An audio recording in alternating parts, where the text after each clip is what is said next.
permasalahan atau kasus yang suka ditemui di lapangan, ada nggak nih yang pernah berhubungan dengan kayak dilema etika atau sejenis pedoman moral itu? Mungkin salah satunya itu. Baik, kalau untuk masalah kasus dilema dan rujukan moral, dilema etika ya. Iya. Kalau untuk di sekolah ini khususnya SMP Pusri pasti banyak. Ya, salah satu mungkin saya akan ceritakan sedikit. Salah satunya mungkin ada yang terjadi di anak murid kami, siswa kami, di mana ada siswa itu yang mungkin dalam kesehariannya di kelas kurang mencapai tujuan pembelajaran, sementara yang lain sudah mencapai. Nah, akibat dari dia tadi belum mencapai tujuan pembelajaran, si guru tersebut memberikan tugas tambahan supaya si anak bisa mencapai tujuan pembelajaran. Paling tidak harus maksimal, paling tidak dia sudah mencapai minimal tujuan pembelajaran. Ini si anak ini belum sama sekali, ya. Karena kita tidak boleh memaksakan anak untuk mencapai tujuan pembelajaran. Paling tidak harus berusaha ya. Akhirnya si guru itu memberikan sebuah tugas supaya anak tadi sudah mengarah ke tujuan pembelajaran. Dan ketika dikasih, si anak itu menerima, tetapi karena keterbatasan maksud dari si guru tadi agar siswa tadi belajar juga di rumah bersama orang tua, ternyata orang tuanya tadi adalah orang yang sibuk sehingga tidak punya waktu untuk bisa mendampingi si anak dan memimpinnya. Akhirnya dia juga sebagai orang tua memberikan keluhan ini kepada si guru tersebut. Nah, si guru tersebut langsung berbicara dengan orang tua, kalau begini berarti harus ada permasalahannya atau dicari jalan atau solusinya. Jadi akhirnya tugas tersebut dikurangi, yaitu menjadi dilema etika lah bagi guru di sini, dan harusnya lebih banyak ya, atau agak lebih jauh lagi untuk menggapai tujuan pembelajaran tadi. Tapi karena tadi ada keluhan dari orang tua, ya makanya kita harus memberikan solusi. Itulah termasuk dilema etika dan Banyak ya Mem ya, sebetulnya permasalahan yang ada, cuman ini adalah bagian daripada salah satunya. Ketika guru tersebut nih ya, ketika dikomplain sama wali siswanya tadi gitu, tiba-tiba melaporin kembali kan, pastikan minta solusi dari Mem Sali selaku pemimpin sekolah ini. Nah, kira-kira bagaimana Mem Sali bisa mengidentifikasi nih, apakah itu termasuk dilema etika atau rujukan moral? ya, dua-duanya. Karena itu termasuk dilema etika dan juga ada sedikit rujukan moral dari orang tua. Artinya saya sebagai kepala sekolah juga memberikan nasihat dan juga bimbingan kepada guru yang diberikan kepada orang tua siswa. Pertama sekali yang harus kita lakukan, kita identifikasi dulu masalahnya apa. Kemudian kalau misalnya mengharuskan untuk ada sebagai apa ya, ibaratnya acuan dari si guru tersebut agar bisa memberikan suatu keringanan terhadap tugas tersebut, ya mungkin kita harus seimbangkan dengan kemampuan si anak. Artinya tetap kita identifikasi, kemudian kita analisa, dan akhirnya mencapai keputusan yang maksimal. Oke, berarti intinya ketika Mem Sali pengen tahu nih kira-kira kasus ini yang sedang dihadapi guru sama siswa dan wali siswa ini termasuk dilema etika atau rujukan moral, Mem Sali melakukan identifikasi dulu ya, masalahnya ada ya. Oke, setelah mendapat baru nanti memikirkan bagaimana keputusan terbaik ya Mas ya. Oke, untuk selama ini nih Mem, bagaimana Mem bisa mengambil sebuah keputusan ya, dimana ketika Mem Sali itu dihadapkan pada dilema, ini satu sisi harus benar, si ini benar, dan si ini juga benar. Ini gimana nih? Gimana dari perspektif itu membuat keputusannya? Ya, kalau keputusannya sama-sama ini benar, yang ini harus juga benar, biasanya saya langsung tanyakan kepada yang bersangkutan, dimana kita itu menanyakan permasalahan ya. Kemudian setelah kita identifikasi, kemudian kita analisa, nanti kita akan mencari jalan tengahnya sehingga dua-duanya antara dilema etika dan juga rujukan moral ini tidak ada yang dirugikan. Apalagi kalau siswa SMP yang ibaratnya itu adalah siswa yang beranjak mulai ke dewasa, kita harus mengambil keputusan itu jangan sampai sia-sia dan jangan sampai salah dengan keputusan. Jangan sampai membangun siswa juga Iya, kalau betul. gitu. Jadi ada jalan tengah yang dipilih untuk dapat berada pada jalur yang benar, bisa kita bela dengan baik, yang benar lagi baik, lalu kita ambil jalan tengah. Oke, thank you nih Mem. Selanjutnya ya Mem ya, kira-kira ya langkah-langkah atau prosedur yang seperti apa yang biasa Mem sering lakukan ketika misalnya tadi data-data udah terkumpul, fakta-fakta udah terkumpul ya, berdasarkan hasil identifikasi, langkah selanjutnya apa? Ya, kalau sudah selesai untuk pengumpulan data, kemudian kita sudah menganalisis, artinya untuk langkah berikutnya kita akan kumpulkan pihak-pihak terkait, ya, baik itu siswa, guru, rekan-rekan guru yang lain lah yang tidak hanya guru makro tersebut.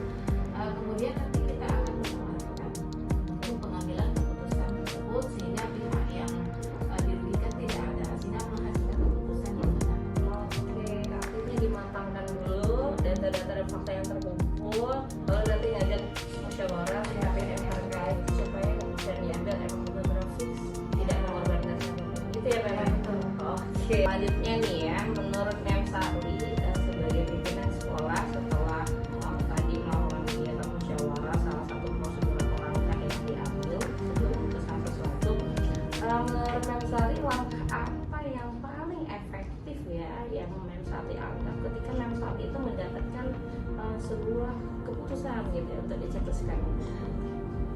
Kalau untuk waktu atau saat yang efektif itu pastinya setelah melakukan musyawarah tersebut, di mana musyawarah tadi yang kita buat hasilnya pasti seimbang atau balance ya dengan peraturan dan juga naluri kita sebagai manusia.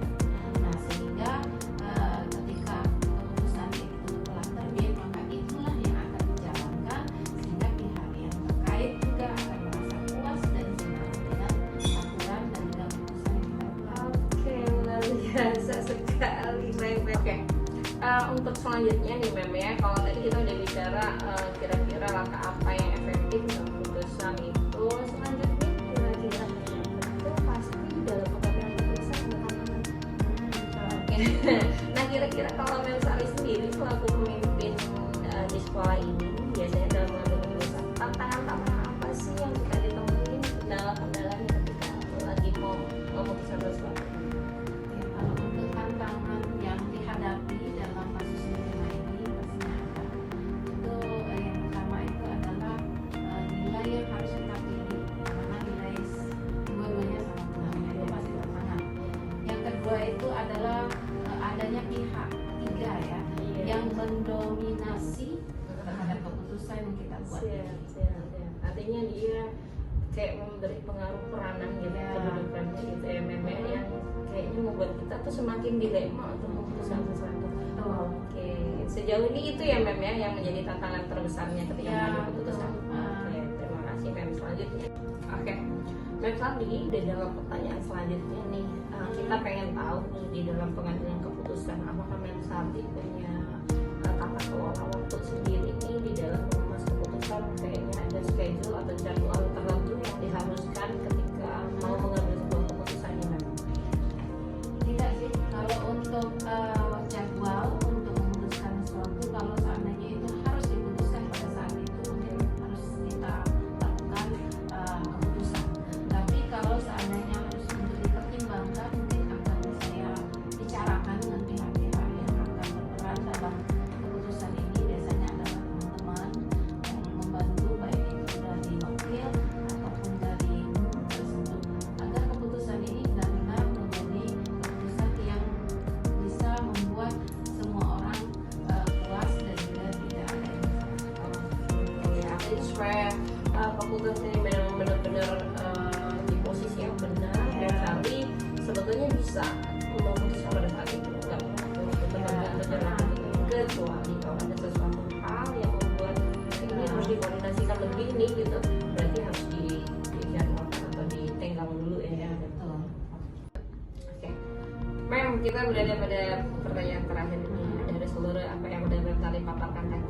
Nih kira-kira nih pembelajaran apa yang bisa Mem Sari petik nih dari pengalaman Mem Sari yang biasanya mengambil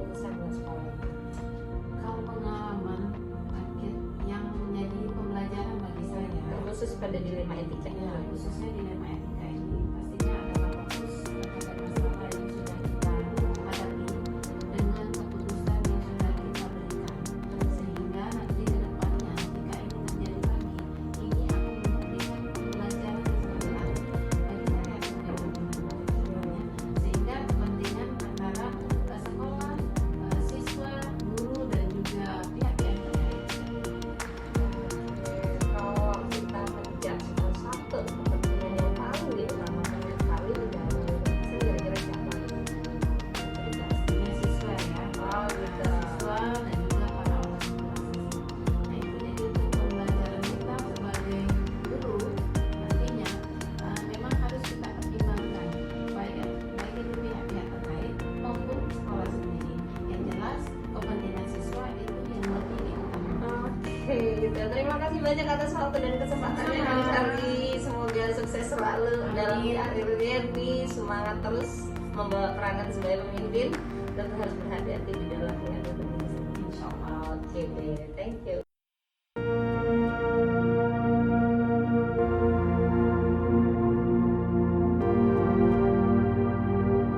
Assalamualaikum Dana, apa kabarnya nih? Alhamdulillah baik. Asik, Bunda mohon izin ya. Aku ada kegiatan penelitian nih tentang penyelidikan bagaimana sih kepala sekolah atau pimpinan sekolah itu mengambil keputusan yang berkaitan dengan dilema etika atau pijakan moral.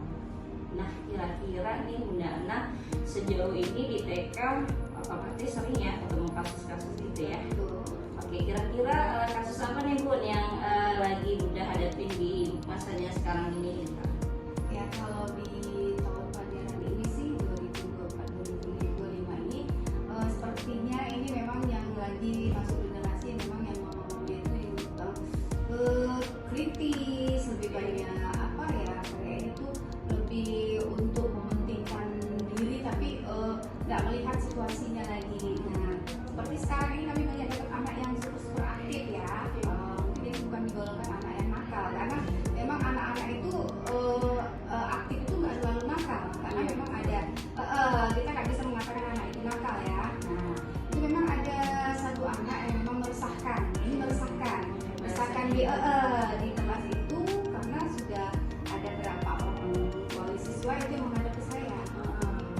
Biasalah kalau menghadap itu biasanya pengen anak itu jangan di kelas itu, kami aja yang pindah, anak itu jangan di sana karena suka mengganggu, suka mukul gitu.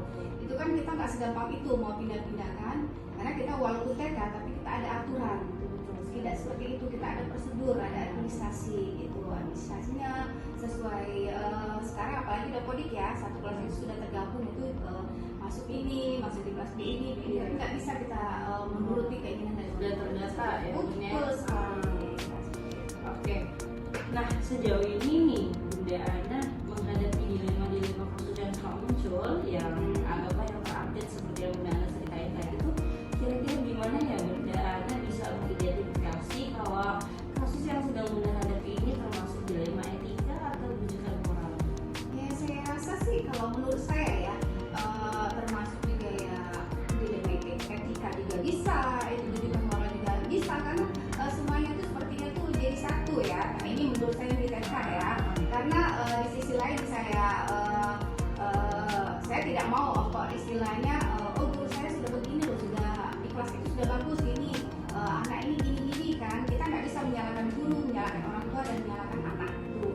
Sedangkan anak itu sendiri kan ya wajar-wajar aja ya. Nah kita dari jalan keluarnya seperti apa gitu.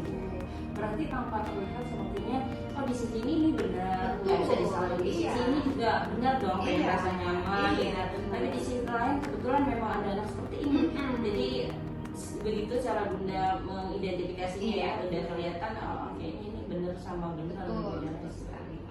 Oke, ini Bun, selanjutnya setelah dari cerita Bunda tadi bahwasanya kita udah menghadapi kayak dilema etika nih, kasus yang ini benar, yang ini benar. Nah, bagaimana Bunda menjalankan proses pengambilan keputusan nih di sebagai pemimpin pembelajaran atau pemimpin sekolah ketika kasus-kasus ini benar-benar membuat dilema antara yang benar lawan benar? Jadi di sini kita sebagai kepala sekolah memang harus bijak untuk mengambil keputusan, karena kita tidak mau nomor satu itu anak didik kita yang jadi korban. Seperti itu. Apalagi kalau misal anak didik jadi korban, otomatis guru kan akan terkait kan, kepala sekolah gitu. Jadi kita mengambil jalan tengah yang memang sebaik-baiknya menurut keadilan kemanusiaan tadi. Kita tidak boleh menjustis itu langsung memberikan hukuman atau apalagi TK ya, TK ini tidak boleh menghukum, itu salah satu itu, karena yang kita hadapi ini anak di bawah 5 tahun atau masih ya anak-anak, memang anak-anak ya seperti itu.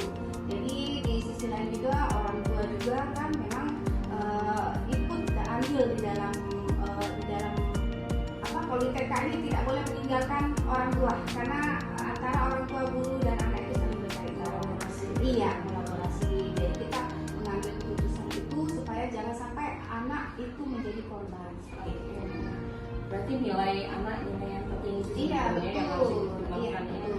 Jadi kalau anak-anak itu memang dunianya memang lagi Iya, tinggi, soalnya- berarti nilai kemanusiaan itu berada di atas peraturan yang ada gitu ya. Berarti berusaha harus Iya, hal itu maksudnya gitu ya. Iya. Selanjutnya nih Bunda ya, setelah dari cerita Bunda tadi, kira-kira kalau Bunda biasanya langkah-langkah pengambilan keputusan yang biasa Bunda lakukan itu seperti apa nih? Ya, yang pertama sekali biasanya saya mengumpulkan data dulu, melihat dulu gimana gitu. Saya biasanya terjun langsung ke lapangan nih, saya bertanya ke gurunya, langsung ke kelasnya, terus biasanya wali murid juga saya mengumpulkan data seperti itu, di lapangannya seperti apa. Kita tidak langsung mengambil keputusan, oh ini anak ini seperti ini, memang ini enggak, tapi kita mengumpulkan data terlebih dahulu supaya tidak ada kritik yang memang anak ini juga dirugikan. Itu. Jadi berarti langkah awal yang Bunda lakukan pasti ngumpulin data. Selanjutnya pokoknya screening semua hal yang terkait dengan itu, enggak tiba-tiba langsung mengambil keputusan seperti itu. Keren banget. Selanjutnya nih ya Bun ya, menurut Bunda hal-hal apa saja yang Bunda anggap efektif di dalam Bunda mengambil keputusan? Ya, karena kita hadapi ini ada lebih 5 etika, jadi kita benar-benar mengambil keputusan yang tidak kalau menurut saya tidak merugikan semua pihak seperti itu. Jadi kita sebagai orang tua yang di sekolah seperti itu, kalau anak di TK ya, jadi kita lebih perhatian, mencurahkan kasih sayang. Memang lebih banyak nih untuk kasih sayang perhatian itu lebih ke orang tua. Tapi karena di sini anak TK, kita memang di sini memang mengasuh, membimbing seperti itu ya. Karena kita pembiasaan misalnya dari TK, jadi kita berharap anak-anak kita di sini tidak kurang kasih sayang atau kurang perhatian dari guru-guru di sini, dari bunda-bundanya seperti itu. Jadi kita yang tetap mengutamakan yang terbaik dan untuk mengambil keputusan yang lebih efektif lagi. Jadi intinya cenderung kepada cari solusi orang tua yang jadi korban, Iya. anak yang jadi korban, berarti lebih memilih jalan yang terbaik. Jadi cari solusi terbaik gitu ya. Iya. Tidak ada yang korban dan Tidak tidak ada ada. utama anak. Oke. Baik Bun, selanjutnya nih ada pertanyaan berikutnya nih. Menurut Bunda, hal-hal apa saja yang selama ini menjadi tantangan nih di dalam Bunda ngambil keputusan? Tentu pasti ada tantangannya ya Bun ya. Jadi untuk mengambil keputusan itu bukan sesuatu yang mudah. Iya, benar sekali. Karena di sini apalagi orang tua siswa ya, orang tua anak didik saya biasanya mereka tidak mau nih langsung anaknya unggul. Nggak mungkin anak aku kayak ini di rumah nggak seperti itu loh Bun. Iya. Di rumah nurut baik Bun, seperti itu. Tapi kan kita kan kalau di rumah kan saya bilang kan anak itu belum belajar bersosialisasi, hanya ada ibu, bapak, kakek atau siapa seperti Belum itu. puas. Iya belum. Tapi di sekolah inilah dia bisa belajar beradaptasi dan bersosialisasi. Jadi ya selain itu saya juga biasanya memanggil nih orang tua muridnya. Saya kasih pengertian, saya kasih solusi yang terbaik ya. Di sini kan kita tidak mau nih Udah jalan tengahnya nih, udah jalan tengah tadi ya. Seperti soalnya gitu. Kita bisa share dulu, oh gimana mas, ini gimana sebenarnya sih mas, bener nggak mas, ini kan biasanya wali murid itu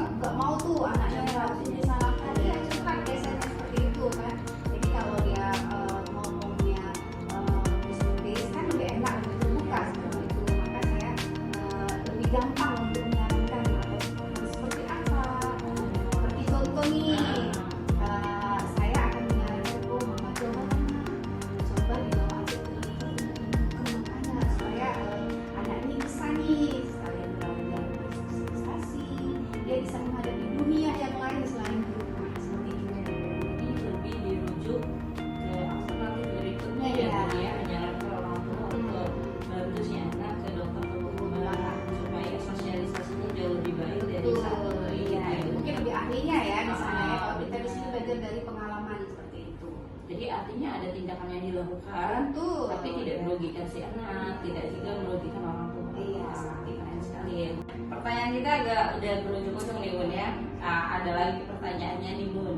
Setelah Bunda lakukan solusi jalan tengah tadi, menurut Bunda dalam mengambil keputusan itu ada nggak sih tata cara atau jadwal yang Bunda lakukan, jadwal dalam penyelesaian masalah atau pengambilan keputusan? Nah ini kalau untuk pengambil keputusan ini menurut saya ini sesuai dengan permasalahan yang kita hadapi. Seperti kalau masalah itu harus diselesaikan tepat waktu, saat itu harus kita selesaikan itu. Tapi kalau memang ada permasalahan yang lebih penyelesaiannya lebih lanjut atau ada itu ya tergantung prosedurnya juga dong. Nggak langsung ini udah tergantung permasalahannya berarti ya. Artinya nggak harus ada deadline tertentu gitu Iya, kan yang iya. diatur di jadwal kan schedule itu nggak ada ya Bunda, tergantung masalah yang muncul. Iya. Jadi situasional harus diselesaikan, kita selesaikan. Ada yang harus dikomunikasikan dulu, kita Lanjut, ya. pending dulu dan lain Iya. sebagainya. Terima kasih Bun. Selanjutnya nih, oke Bun, kita akan menuju pertanyaan mendekati terakhir nih, 2 pertanyaan terakhir. Sejauh ini nih Bun, keputusan yang Bunda ambil itu yang kira-kira mempermudah Bunda dalam mengambil keputusan, ada enggak nih faktor-faktor atau seseorang yang menjadi jalan kemudahan Bunda dalam mengambil keputusan? Kalau kita di sini nih di TK ini kita saling share, kita akan berusaha untuk ngomongi sama-sama, sama wakil, sama rekan guru seperti itu. Jadi kita mengambil keputusan itu lebih ringan dan tidak menjadi dilema, tapi memang sesuai dengan kita ada yang musyawarah tadi seperti itu, ngobrol bareng-bareng, ya kita selesaikan bareng-bareng. Jadi semua kan tahu ini seperti ini kan keadaan ini kan enak gitu. Karena mau nggak mau semuanya terkait dengan anak gitu Iya, ya Bun. benar. Jadi agak lebih ringan, lebih mudah mengambil setelah bersama-sama harus menjawab faktor. Sampai nih Bun kita kepada pertanyaan terakhir. Oke. Dari semua hal yang udah Bunda ceritain ini, menurut Bunda nih ada dong pasti pengalaman yang berkesan buat Bunda ketika Bunda lagi ngambil keputusan yang terkait dengan kasus dilema itu. Bunda mau Bunda, gimana nih Bunda? Ada nggak nih? Bagi saya sih untuk mengambil keputusan ini memang dibilang sulit ya sulit ya seperti itu. Tapi kita lebih mempertimbangkan Iya betul. karena kita tidak mau nih ada satu pihak yang dirugikan seperti itu. Jadi kita benar-benar memang benar-benar mengambil keputusan ini kita Pertimbangan ya. pertimbangkan dan tidak merugikan pihak sebelah mana seperti itu. Jadi kita ya tetap di lingkungan sekolah kita ini tetap nyaman, aman seperti itu. Jadi tidak ada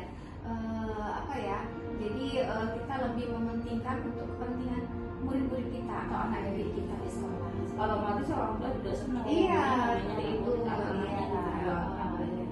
Oke deh Bunda, terima kasih banyak. Semoga itu menjadi pengalaman yang sangat berkesan untuk kita, di mana harusnya benar-benar ya Bunda ya, jangan lupa banget ya. Apalagi harus berusaha sama anak-anak kecil yang harusnya masih memang bentuk kasih sayangnya luar biasa. Belum mau ponis apa ya namanya dunia anak-anak ya. Oke. Bunda, terima kasih banyak atas waktu dan kesempatannya. Lain waktu mungkin boleh ganggu lagi ya. Oke Bunda, sukses selalu. Selamat menjalankan keputusan-keputusan berikutnya. Terima kasih tetap semangat memilih jalan tengah untuk kebaikan dan ketenangan sekolah kita. Ya nggak Bunda? Oke, terima kasih banyak Bunda.